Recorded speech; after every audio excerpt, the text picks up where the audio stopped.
बिस्मिल्लाहिर्रहमानिर्रहीम अल्हम्दुलिल्लाह वहदा वस्सलातु वस्सलाम अला मन ला नबिय्य बअदा। मैडम चेयरपर्सन, शुक्रिया।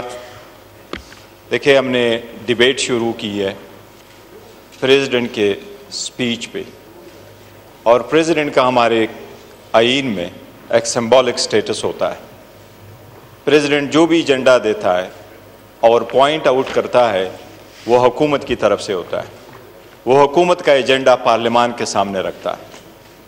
पहली बात तो यह है कि पीटीआई दौर की जो सदर की स्पीच है उनको उठा ले, उसमें 70 पॉइंट हुआ करते थे।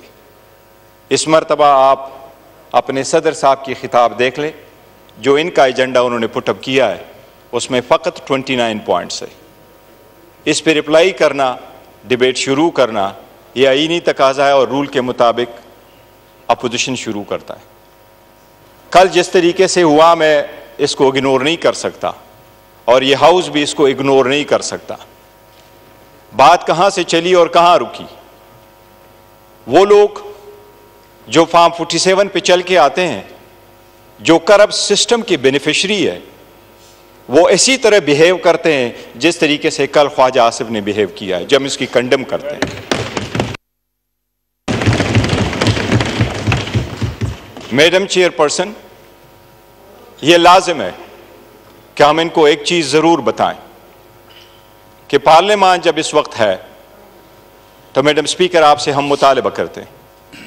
ये मुतालबा हमारा चेयर से है, स्पीकर से है। इंडिया हमारा अपोनेंट जरूर सही, दुश्मन सही, लेकिन उनका 17वां लोकसभा चल रहा है। इन्होंने 17वें लोकसभा में 90 मेंबरान को एक्सपेल कर दिया फ्रॉम द हाउस, सस्पेंड कर दिया। आप कभी कंप्रोमाइज नहीं कर सकते इस हाउस के तकद्दुस पे और जो इनके मेंबरान है उसके तकद्दुस पे।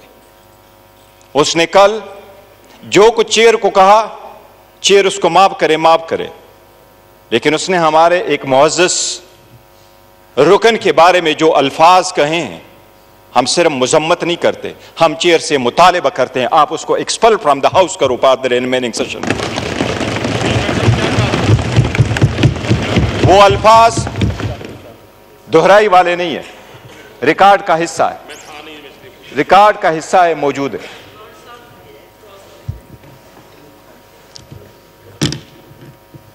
Madam chairperson, there is enough to everything.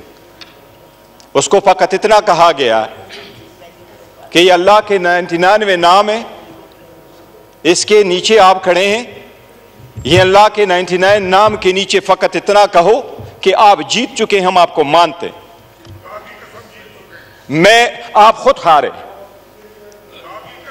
चिच हारे, खुद हारे, आप हारे, आप हारे, आप हारे। आप अपनी स्पीच में बात कीजिएगा। वफादार ना बनो, बंद नहीं, प्लीज आप प्लीज बैठ जाए, पीछे जो है आप बैठ जाए, आप भी बैठ जाए प्लीज, आप भी बैठ जाए, आप भी बैठ जाए। बैरिस्टर साहब, देखिए हाउस का एक तरीका होता है, ऑटोमेटिकली जो अल्फाज जो गैर पार्लिमानी होते हैं उन्हें एक्सपंज कर दिया जाता है और वो एक्सपंज बिल्कुल हो जाते हैं। और मैं आपको ये बताना चाह रही हूँ कि प्लीज आप भी नहीं बोले, आप भी नहीं बोले, एक दूसरे को बर्दाश्त करें। मैडम जस्ट अ सेकंड, हमने आपसे रिक्वेस्ट नहीं की कि उनके अल्फाज को स्पंज कर दे, वो स्पंज ही होंगे और आपने करने ही करने, लेकिन स्पंज के अल्फाज से वो जायल नहीं हो जाते उसका असर। जब आप एक चेयर पे बैठे हों तो आपकी प्राइवेट लाइफ भी पब्लिक लाइफ है और आपका एक एक लफ्ज आवाम सुनते हैं और देखते हैं, उसका एक इम्पैक्ट होता है। इसलिए सोच समझ करके हर लफ्ज इस्तेमाल करना चाहिए। और अगर आपने उनमें से एक को भी एक्सपेल कर दिया तो कोई और आकर के वो ऐसे लफ्ज नहीं इस्तेमाल करेगा। पहले दिन से हम आकर के यही चेयर को कह रहे हैं कि हम आपको सपोर्ट करना चाहते हैं, हम आपको मजबूत करना चाहते हैं, पर हम सिर्फ और जिस तरफ ये कह रहे हैं कि आप अपने पार्टी के असर से निकल के बाहर आए ताकि आप बनो कि आप इस हाउस के कस्टोडियन है, ताकि हम आपको सपोर्ट करें। मैडम चेयरपर्सन, इनको हम क्या याद दिलाएं? उमर अयूब खान साहब के बारे में जो उन्होंने अल्फाज कहे, we are so proud of him. We are so proud of his legacy. We are so proud of his family's legacy. वो इस ईवान में 22 साल रहे, न किसी ने करप्शन का इल्जाम लगाया, न misuse and abuse of authority का लगाया, और नहीं किसी ने कोई एक इल्जाम लगाया कि इस 22 साल में उस बंदे ने एज नुमाइंदे की हैसियत से कभी एक लफ्ज ऐसा इस्तेमाल किया हो कि चेयर ने उसको एक्सपंज किया हो. And that is the reason we are proud of him. और इसी वजह से इमरान खान साहब ने उसको लीडर ऑफ द अपोजिशन बनाया है. जनाब स्पीकर, मैं जरूर कहूंगा कि हम पाकिस्तान के लिए कोशिश कर रहे हैं. जितने स्ट्रगल पाकिस्तान तहरीक इंसाफ के इन नुमाइंदगान ने की, आपको हिस्ट्री में मिसाल नहीं मिलेगी. किस तरीके से ये चल के आए हैं. क्या ये 18 महीने की हुकूमत इनको याद नहीं है? क्या हमारे औरतें जो पकड़ी जा रही थी इनको याद नहीं है?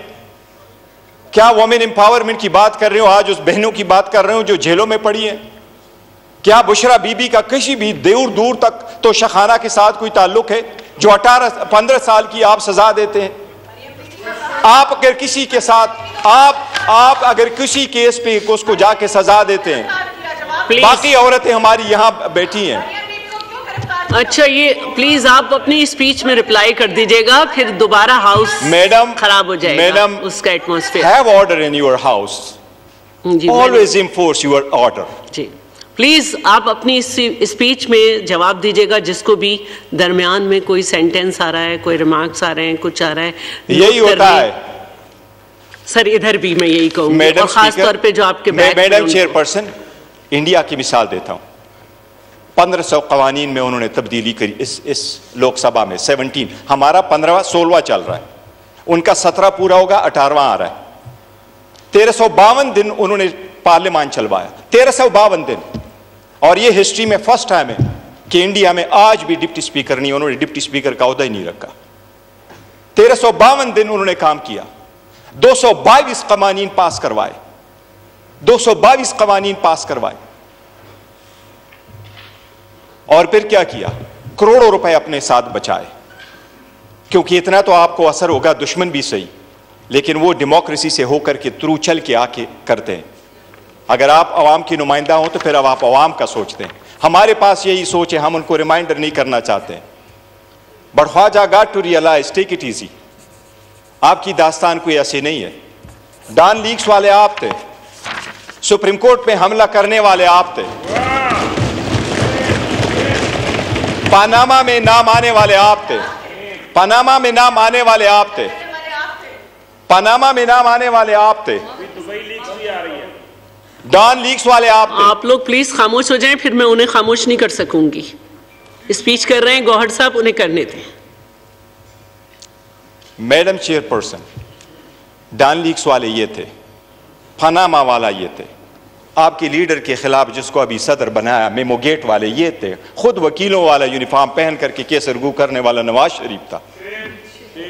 और ये लोग तो अकलियत ही है, ये उसको कौन मानेगा? इनकी हुकूमत है. आज भी इनके पास अक्सरियत नहीं है, नवाज शरीफ के पास नहीं. आप उस चेयर पे अपनी पार्टी रिप्रेजेंट करती हैं. ये वाले लोग हमारे साथ भी बैठ सकते हैं.